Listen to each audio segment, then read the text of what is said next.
الحمد لله رب العالمين والصلاة والسلام على خاتم النبيين أما بعد فأعوذ بالله من الشيطان الرجيم بسم الله الرحمن الرحيم. Mes chers frères en islam, répétez à haute voix après moi. As-salatu was-salamu alayka ya Rasulallah الصلاة والسلام عليك يا رسول الله wa ala alika wa ashabika ya Habiballah. وعلى آلك وأصحابك يا حبيب الله. As-salatu was-salamu alayka ya Nabiyallah الصلاة والسلام عليك يا نبي الله wa ala alika wa ashabika ya Nurallah. وعلى آلك وأصحابك يا نور الله. Mes chers frères en islam, il y a beaucoup de bienfaits à réciter la salat ala nabi, c'est-à-dire le durud sharif sur notre bien-aimé prophète sallallahu ta'ala alayhi wa sallam. Il est rapporté dans un hadith que notre noble et bien-aimé prophète sallallahu ta'ala alayhi wa sallam a dit: certes, vous êtes présentés à moi avec vos noms et vos signes distinctifs. Certes, vous êtes présentés à moi avec vos noms et vos signes distinctifs. Récitez donc sur moi la salat, le durud sharif de la meilleure manière, c'est-à-dire avec les meilleurs termes, avec ardeur, avec affection, avec dévotion, avec amour pour le prophète alayhi salatu wassalam. Donc avec amour et respect, avec honneur pour le prophète alayhi salatu wassalam, récitons une fois la salat, le durud sharif sur lui. Sallu ala al-habib, sallallahu ta'ala ala Muhammad, sallallahu alayhi wa alihi wa sallam. Chers frères en islam, essayons de faire quelques bonnes intentions avant d'écouter le discours d'aujourd'hui. Car le bien-aimé prophète sallallahu ta'ala alayhi wa sallam a dit innamal a'malu bil niyat, c'est-à-dire les actions ne valent que par leurs intentions. Donc faisons l'intention qu'on essaiera d'écouter attentivement sur le discours d'aujourd'hui du début à la fin pour obtenir l'agrément d'Allah, pour obtenir les récompenses, pour essayer de s'améliorer, de se corriger et pour essayer aussi de transmettre à ceux qui ne sont pas là la science religieuse, insha'Allahul Karim. Chers frères en islam, Allah Azza wa Jal dit dans Surat Fatir, verset 10: من كان يريد العزة فلله العزة جميعا صدق الله العظيم وصدق رسوله النبي الكريم الأمين. Traduction de Kanzul Arifan.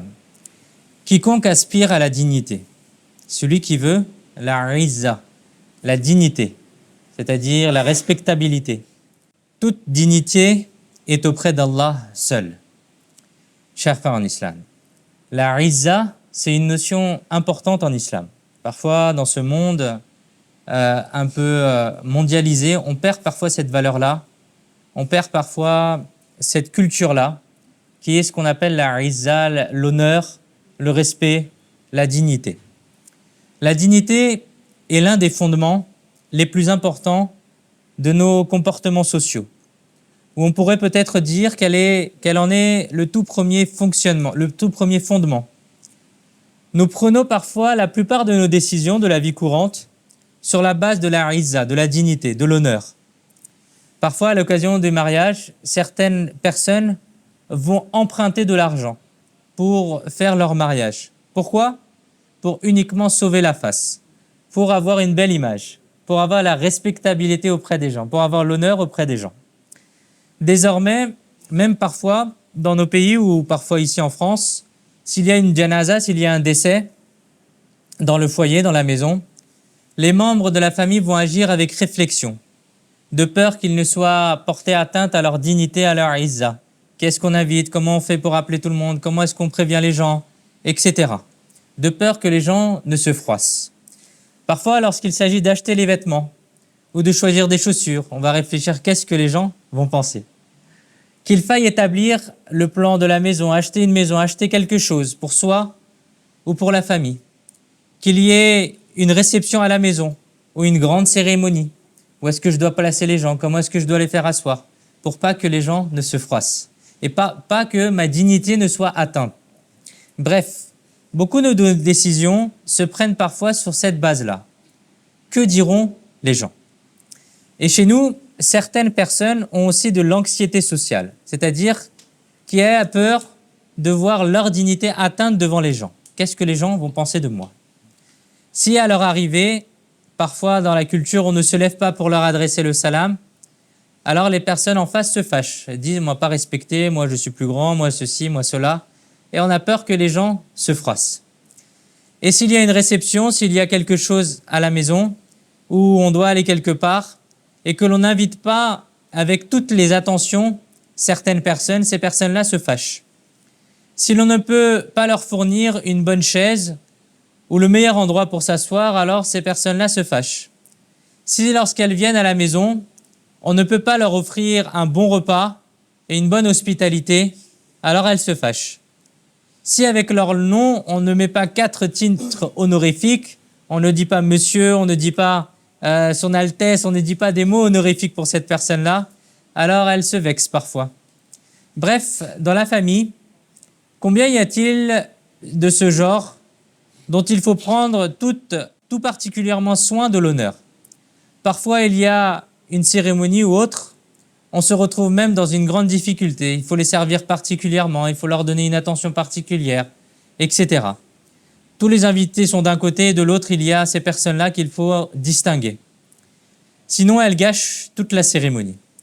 Eh bien, nous devons certes préserver la dignité de notre nafs, de notre respectabilité, notre dignité. On doit essayer de la respecter, on doit essayer de la préserver.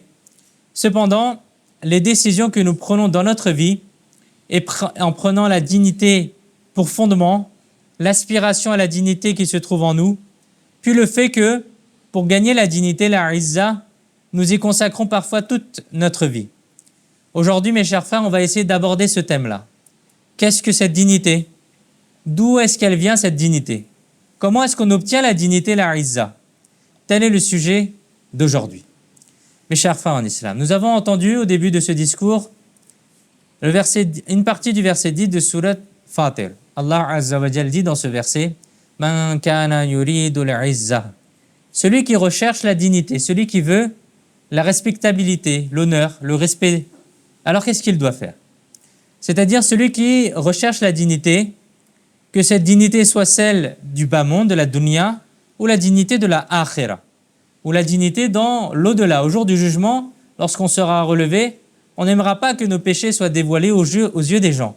On n'aimera pas que les anges ils nous viennent et nous tirent devant tout le monde et qu'ils nous emmènent vers un endroit malheureux. Alors cette dignité-là, ce respect-là, que ce soit dans la dunya ou dans la akhira, ce n'est pas par de beaux vêtements, par une belle voiture, par une belle maison, ni par les biens et les richesses, ni par le rang, le statut, la charge, les fonctions, les postes, qu'on réussit à tirer cela. Qu'est-ce qu'il est dit dans ce verset? Celui qui recherche la dignité, فَلِلَّهِ الْعِزَّةُ جَمِيعًا. Donc, toute la dignité appartient à qui? Appartient à Allah. Celui qui recherche la dignité doit savoir que toute la dignité est auprès d'Allah, appartient à Allah. Regardons, lorsque nous avons besoin de quelque chose, nous le prenons bien là où elle se trouve, n'est-ce pas? Par exemple, si l'on a besoin d'un médicament, où est-ce qu'on va? À la pharmacie. Si l'on a besoin d'articles de tous les jours, on va à l'épicerie, au supermarché pour prendre cela. Si l'on veut acheter des vêtements, on va aller dans les magasins de vêtements ou on va aller commander ça sur Internet, etc. Maintenant, si l'on recherche la dignité, où est-ce que l'on doit aller pour rechercher la dignité? Allah Azza wa Jal, il dit « Falillahi al-izzatu jami'a » Donc toute la dignité est auprès d'Allah. Si l'on recherche un médicament, on va où? On va à la pharmacie. Si on veut rechercher des vêtements, on va dans le magasin de vêtements. Si l'on veut acheter des choses de tous les jours, on va dans l'épicerie, on va dans l'hypermarché, dans le supermarché. Maintenant, où est-ce qu'on doit aller chercher la izza, l'honneur, la respectabilité? Toute la dignité est auprès d'Allah. Autrement dit, si nous voulons la dignité, alors ne courons pas derrière les biens et les richesses. Ce n'est pas à travers cela que l'on va avoir une respectabilité auprès des gens ou une respectabilité dans la akhira. La dignité ne s'obtient pas de là. Si nous voulons la dignité, alors ne courons pas derrière les hautes fonctions, derrière les postes importants. Si nous voulons la dignité, la respectabilité, alors pour l'obtenir, nous ne devons pas nous attacher à un poste, au beau titre, aux attentions que les gens portent sur nous. Nous n'allons pas aller mendier de lieu en lieu, de maison en maison, de foyer en foyer, de personne en personne, en disant qu'un tel ne m'a pas honoré, qu'un tel ne s'est pas levé pour recevoir mon salam, etc. Il a été dit, toute la dignité, toute la izza appartient entièrement à Allah. C'est l'honneur la grandeur et la noblesse, et c'est lui seul qui peut nous la donner. Si l'on veut la dignité, alors inclinons simplement notre tête dans la cour d'Allah, dans la cour de ce Seigneur très miséricordieux. Et Allah nous élèvera jusqu'au sommet de la dignité. Allahu Akbar. C'est un très beau verset sacré, mes chers frères. Il faut le lire encore et encore pour essayer de le comprendre. Regardons. Ceux qui étaient des non-musulmans avaient confiance dans quoi? Dans leurs biens, dans leur richesse, dans leur trône, dans leur poste, dans leurs fonctions. Et ils se pavanaient, ils se montraient avec cela, en se disant que grâce à cela, les gens doivent me respecter. Grâce à cela, les gens vont me respecter. Le trône, le pouvoir et le gouvernement sont à nous. C'est ce qu'ils se disaient à l'époque. Notre prestige s'impose, on est respecté, on a une position dans la société. Notre suprématie seule se déploie de tous les côtés. Qui donc pourrait nous rabaisser? Qui donc pourrait nous maltraiter? Qui donc pourrait nous regarder de travers? Alors Allah Azza wa Jal a dit à son noble et bien-aimé prophète sallallahu ta'ala alayhi wa sallam dans Surat Ali Imran verset 26, Qul, présentez ainsi, dites, ô mon bien-aimé, dites, vous devez dire, subhanallah, Allah Azza wa Jal a fait prononcer sa louange par la langue bénie de son bien-aimé prophète sallallahu alayhi wa sallam.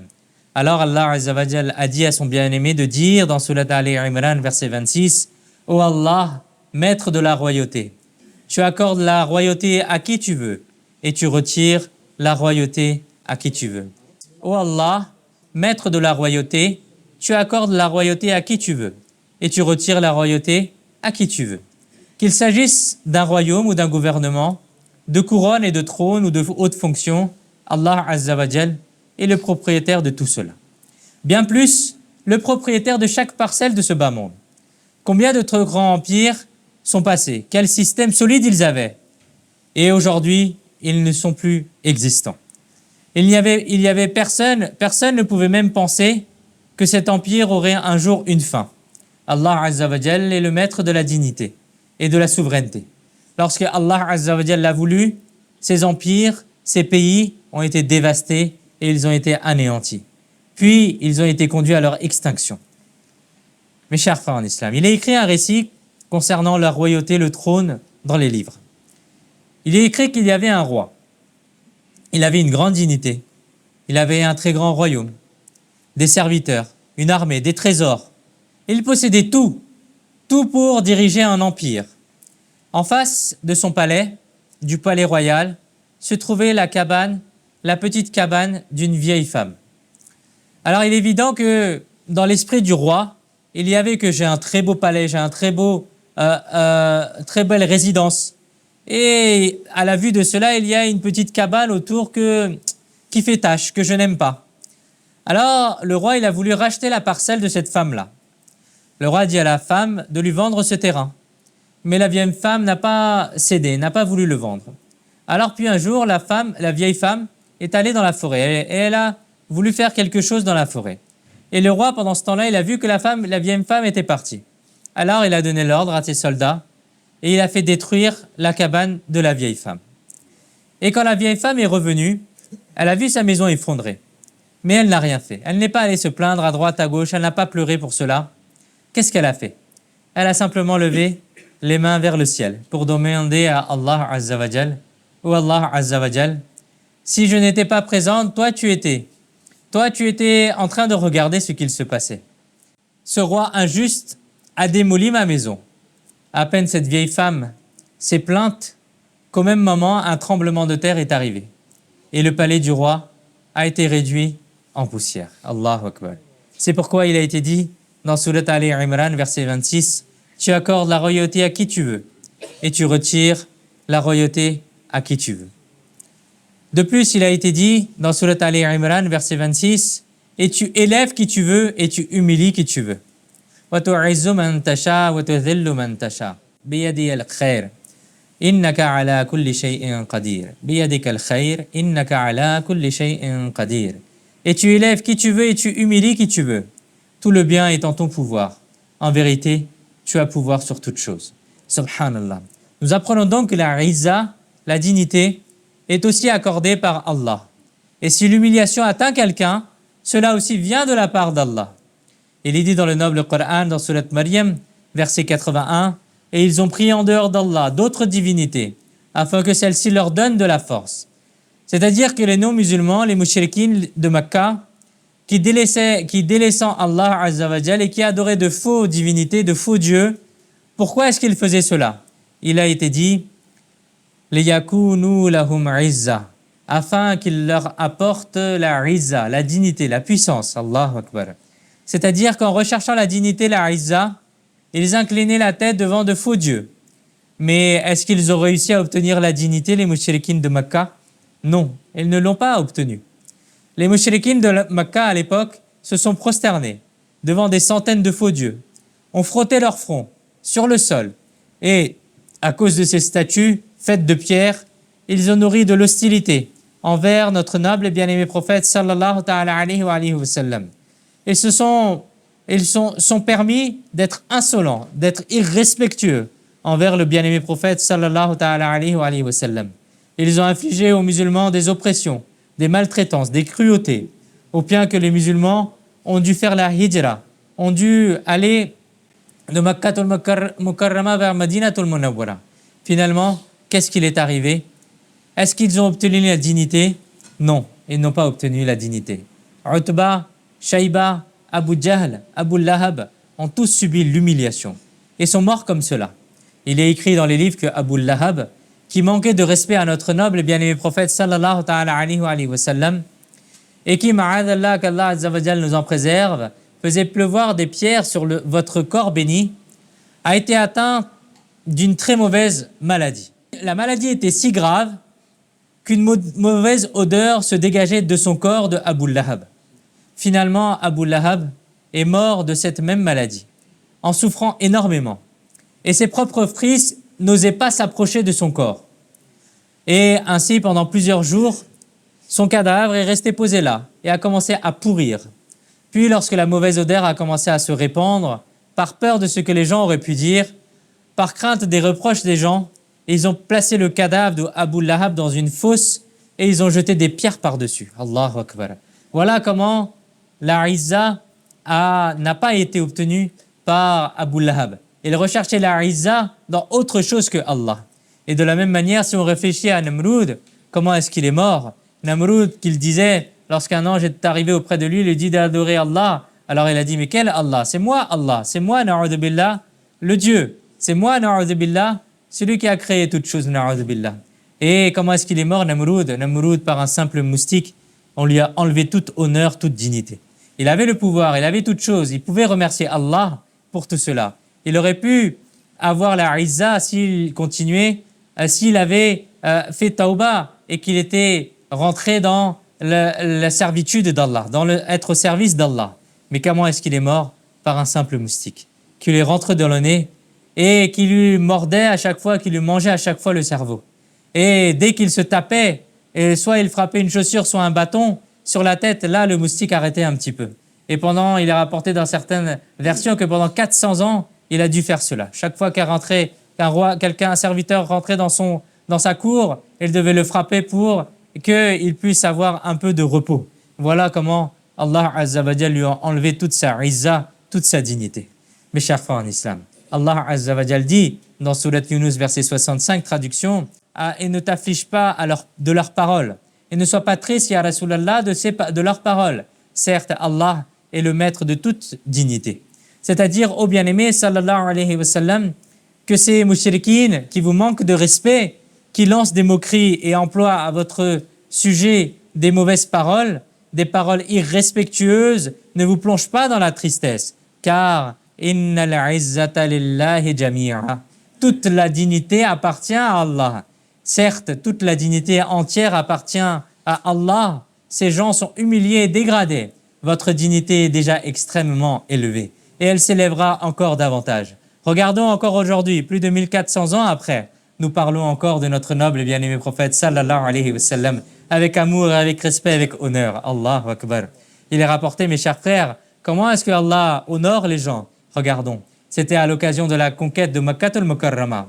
Cette ville d'où le bien-aimé prophète sallallahu ta'ala alayhi wa sallam avait émigré en faisant la hijra, en faisant les gires. Ces ruelles où ceux qui se dévouaient à lui corps et âme, c'est-à-dire les honorables compagnons alayhim ridwan, des montagnes de cruauté et d'oppression avaient été abattues sur eux. Ces maisons, ces quartiers, ces ruelles où la vie des musulmans était devenue extrêmement difficile. Alors qu'est-ce qu'il s'est passé en l'an 9 de la Hijra, c'est-à-dire 9 ans après la Hijra, qui a été faite vers Madinatul Munawwara. Le bien-aimé prophète sallallahu ta'ala alayhi wa sallam, accompagné des honorables compagnons alayhim ridwan, est revenu dans ces ruelles, est revenu dans cette ville de Makkatul Mukarrama, est revenu dans ces quartiers bénis. Et cette ville bénie a été purifiée de la souillure du kufr et du shirk. La Kaaba bénie, qui à l'époque de la Jahiliya, de l'ignorance, avait été entachée de shirk, de polythéisme, est redevenue, une fois encore, le centre du tawhid. Et à cette occasion, les plus grands chefs de Makkatul Mukarrama étaient présents. Ils n'ont rien fait. Ils s'attendaient à ce qu'il y ait vengeance. Ils s'attendaient à ce qu'il y ait quelque chose qui se passe. Mais qu'est-ce qu'il s'est passé? On pourrait dire que les regards de tous les habitants de Makkatul Mukarrama étaient tournés vers le bien-aimé prophète sallallahu alayhi wa sallam. Qu'est-ce qui va se passer maintenant? On ne peut rien faire. Il y a tellement de musulmans qui sont rentrés dans la ville. On ne peut rien faire contre eux. Entre-temps, l'heure de la prière de Zohr est arrivée. À présent, le bien-aimé prophète sallallahu ta'ala alayhi wa sallam a accordé à son véritable amoureux, Sayyidina Bilal al-Habashi radiyallahu ta'ala anhu, cet honneur et cette grandeur qu'avant lui personne n'avait obtenu et qu'après lui personne n'a obtenu. Le bien-aimé prophète sallallahu ta'ala alayhi wa sallam a dit: ô Bilal, aujourd'hui, tiens-toi sur le toit de la Kaaba et prononce la adhan.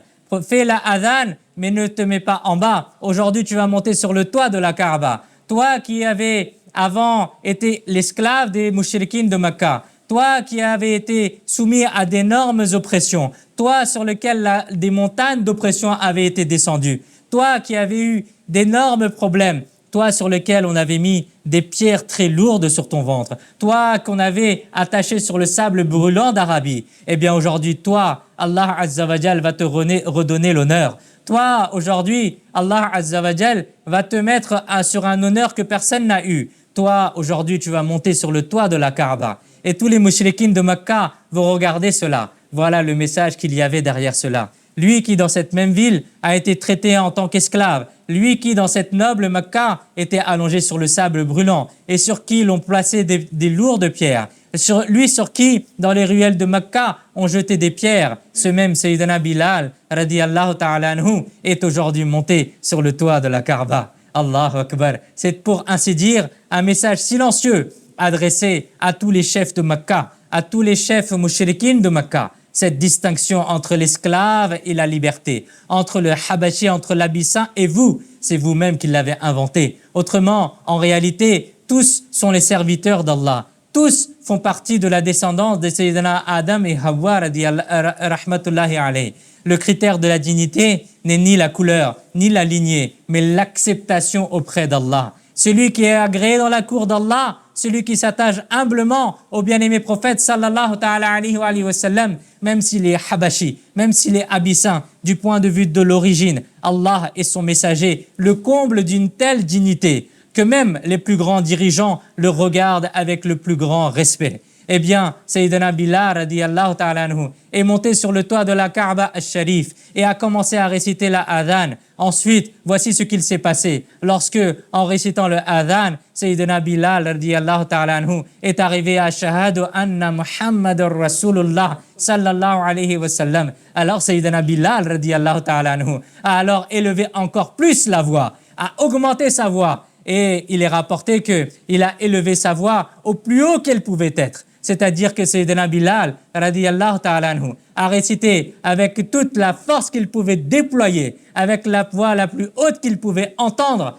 Et il a dit « Ashhadu anna Muhammadur Rasulullah sallallahu alayhi wa sallam ». Alors qu'est-ce qu'il s'est passé? Le fils de Abu Jahl, Sayyidina Juwayriyah, radiyallahu ta'ala anhu, qui avait ensuite, par la suite, embrassé l'islam, lorsqu'il a entendu le nom béni du bien-aimé prophète sallallahu ta'ala alayhi wa sallam résonner dans Makkatul Mukarrama, à travers, en étant sur le toit de la Kaaba, dans toute la ville de Makkatul Mukarrama, on pouvait entendre la voix de Sayyidina Bilal radiyallahu ta'ala anhu. Alors, Sayyidina Juwayriyah radiyallahu ta'ala anhu a dit: par ma vie, ton évocation a été élevée pour toi. Je jure par ma vie, ô Muhammad sallallahu alayhi wa sallam, votre évocation, votre dhikr a été élevé. Subhanallah. Voici, mes chers frères, le critère de la dignité. Voilà la véritable philosophie de la izza, de la dignité. Le maître de la dignité est Allah Azza wa Jal. Et celui qui reçoit la dignité la reçoit uniquement de la part d'Allah Azza wa Jal. Allah, Allah.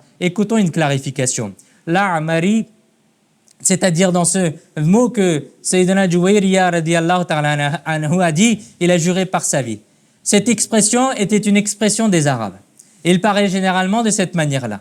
Et comme Sayyidina Juwayriya radiyallahu ta'ala n'avait pas encore accepté l'islam à ce moment-là, il ne connaissait pas la signification et la règle religieuse pour cela.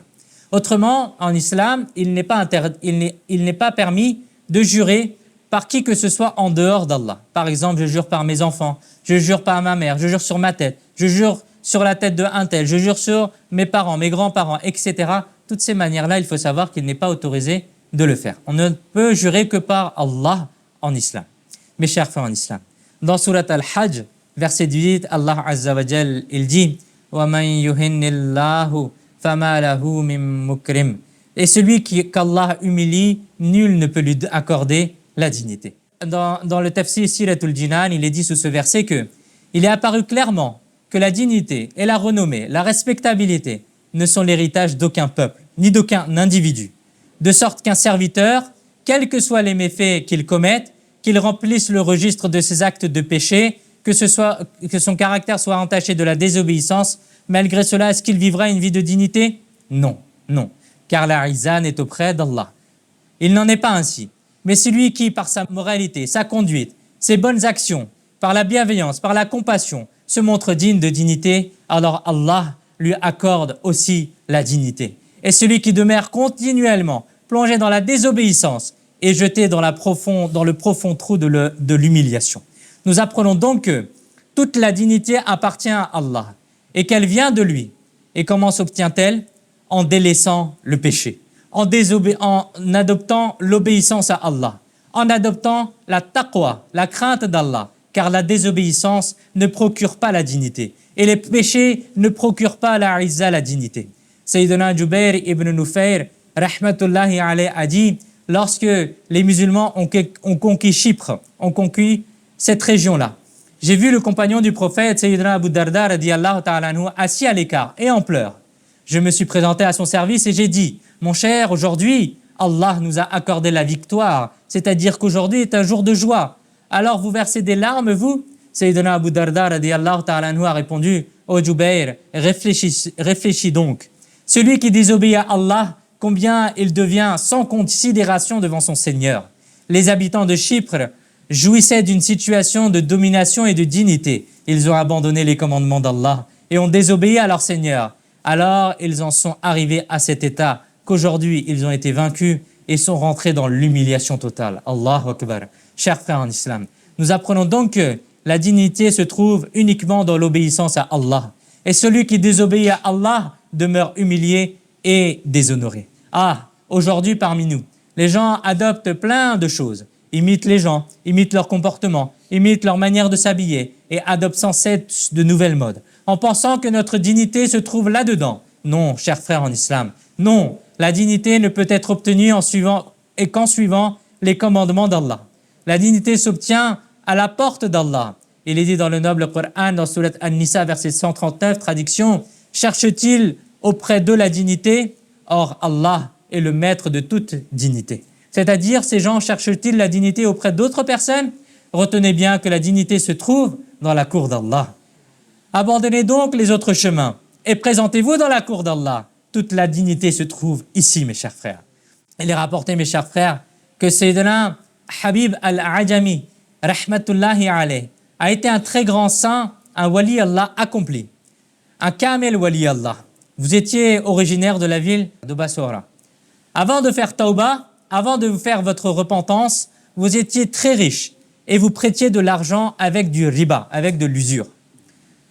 La situation était telle que lorsque vous alliez reprendre la somme du prêt à un débiteur et que celui-ci ne pouvait pas payer, vous lui faisiez aussi payer en plus une pénalité, en plus du riba, en plus une pénalité.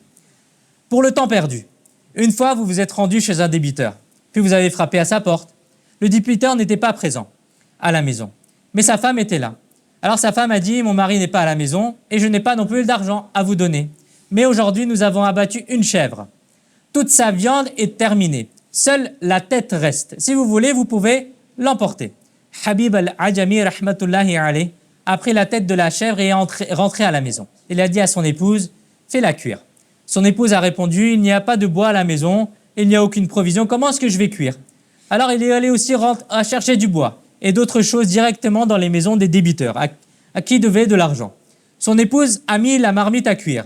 Le repas n'était pas encore prêt qu'un mendiant est arrivé. Habib al-Ajami, rahmatullahi alayh, l'a réprimandé et l'a renvoyé comme ça. Le repas ensuite était prêt. Vous êtes assis pour manger.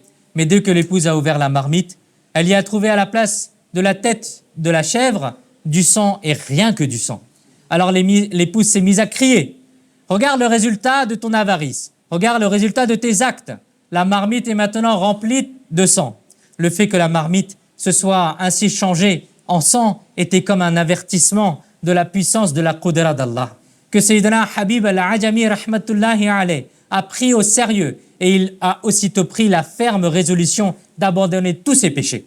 À présent, Sayyidina Habib al-Ajami rahmatullahi alayh est sorti de la maison. Regardez comment Allah donne la izza. Regardez comment Allah donne l'honneur. Il passait par la ruelle lorsque des enfants qui jouaient, là, se dirent les uns aux autres, éloignez-vous. Habib al-Ajami, l'usurier, celui qui mange le riba, arrive. Il ne faudrait pas que la poussière de ses pas tombe sur nous et que nous devions nous aussi des misérables. Ce fut le second coup. Sayyidina Habib al-Ajami, rahmatullahi alayh, a complètement fondu. Vous vous êtes aussitôt présenté auprès de l'imam Hassan al-Basri, rahmatullahi alayh, et vous avez immédiatement fait tawbah. Vous êtes rentré chez vous et lorsque vous avez croisé ces mêmes enfants qui disaient que « Attention, éloignez-vous, il ne faut pas que la poussière des pas de Habib al-Ajami tombe sur nous car nous deviendrons des misérables. » Ces mêmes enfants qui jouaient dans la rue, quand ces enfants ont vu et Sayyidina Habib al-Ajami rahmatullahi alayh, ils se sont dit les uns aux autres, maintenant Habib al-Ajami rahmatullahi alayh revient après avoir fait tawbah. Éloignez-vous, si la poussière de nos pas tombe sur lui, nous commettrons un péché. Allahu Akbar. Lorsque Sayyidina Habib al-Ajami rahmatullahi alayh a entendu ces paroles de ses enfants, vous vous êtes bouleversé et vous avez dit dans la cour d'Allah, quel maître admirable, quel malik admirable j'ai. Ta puissance est vraiment étonnante. Aujourd'hui même, j'ai fait tawbah et aujourd'hui même, tu as fait proclamer ma renommée, ma izza auprès des gens. Ma dignité a été proclamée auprès des enfants même. Après cela, Sayyidina Habib al-Ajami, rahmatullahi alayh, s'est acquitté de tous ses droits envers tous ceux avec qui il avait des transactions usuraires, avait fait du riba. Il a entièrement mis fin à tout cela et s'est consacré à la ibada d'Allah. Allahu Akbar, chers frères en islam. Il est devenu clair que la dignité, la izza, réside dans la tawbah et dans l'abandon du péché. Ah, hélas, aujourd'hui, dans notre société, les gens commettent des péchés pour sauvegarder leur dignité. Combien sont-ils acquis si l'on dit, mon frère, lors des mariages, ne faites pas de vacarme, de tambour, ne faites pas de la musique, n'organisez pas des assemblées de chants et de danse. La réponse est, si l'on ne fait pas cela, quelle dignité nous restera-t-il dans la société? Que diront les gens? Dites à de telles personnes que, mon cher frère, la dignité, la riza, ne s'obtient pas en commettant des péchés, mais c'est en abandonnant les péchés que l'on obtient la riza. Il est rapporté dans un hadith que notre noble et bien-aimé prophète sallallahu ta'ala alayhi wa sallam a dit, celui qui souhaite être le plus digne des hommes, celui qui a le plus de riza auprès des hommes, qu'il fasse preuve de piété, de taqwa envers Allah. Nous apprenons donc que la dignité ne réside pas dans le fait de commettre un péché, mais plutôt dans le fait de délaisser le péché. Sayyidina Fudayl ibn Iyad, rahmatullahi alayh, avant la tawbah, vous étiez un brigand. Ce n'est pas une histoire, c'est réellement une vérité. La nuit, lorsqu'un enfant ne dormait pas, les mères, elles disaient « Mon fils dort, sinon Fudayl ibn Iyad, il va arriver ». Et les gens et les mères, elles faisaient peur aux enfants comme cela. Sur le chemin où vous vous trouviez, les gens, tellement ils avaient peur, ne passaient pas par cette route. Mais lorsque vous avez fait tawbah, rendu les biens de ceux que vous aviez pillés, acquitté tous les droits des gens, et que vous vous êtes consacré à la ibada, ainsi qu'aux bonnes actions, alors ce même Sayyidina Fudayl ibn Iyad, rahmatullahi alayh, était tel que le roi de son temps se tenait à votre porte et présenter avec une extrême humilité cette requête, mon cher frère, accordez-moi une fois un moment pour vous rencontrer. Allahu Akbar. Sayyidina, et de la même manière, Sayyidina Bishr al-Hafi, rahmatullahi alayh. Avant votre tawbah, vous étiez un buveur d'alcool. Tout le monde l'appelait l'ivrogne. Il n'y avait qu'un seul endroit où vous vous trouvez, c'était dans le bar, dans l'endroit où il y avait un début de boisson. Nous pouvons comprendre quel degré de dignité est accordé aujourd'hui dans notre société à quelqu'un qui boit de l'alcool ou qui fume des stupéfiants. Alors à cette époque, lorsque le bien prédominait, imaginons-nous comment est-ce qu'on le considérait. Mais que dire de la miséricorde d'Allah? Sayyidina Bishr al-Hafi, rahmatullahi alayh, a fait tawbah, s'est engagé sur la voie de la piété et de la taqwa. Et de cette manière, Allah Azza wa Jal vous a donné l'honneur, car même les animaux respectaient ce chemin où vous passiez et ne faisaient pas de saleté là où vous passiez. Voici la dignité, mes chers frères. Voilà où nous devons essayer de l'obtenir. Qu'Allah Azza wa Jal nous permette d'obtenir la izza, la dignité auprès d'Allah, et qu'Allah Azza wa Jal nous éloigne des péchés et des mauvaises compréhensions. Amin. Bijahi khatam an-nabiyyin sallallahu ta'ala alayhi wa alihi wa sallam. Sallu ala al-habib sallallahu ta'ala ala Muhammad sallallahu alayhi wa alihi wa sallam.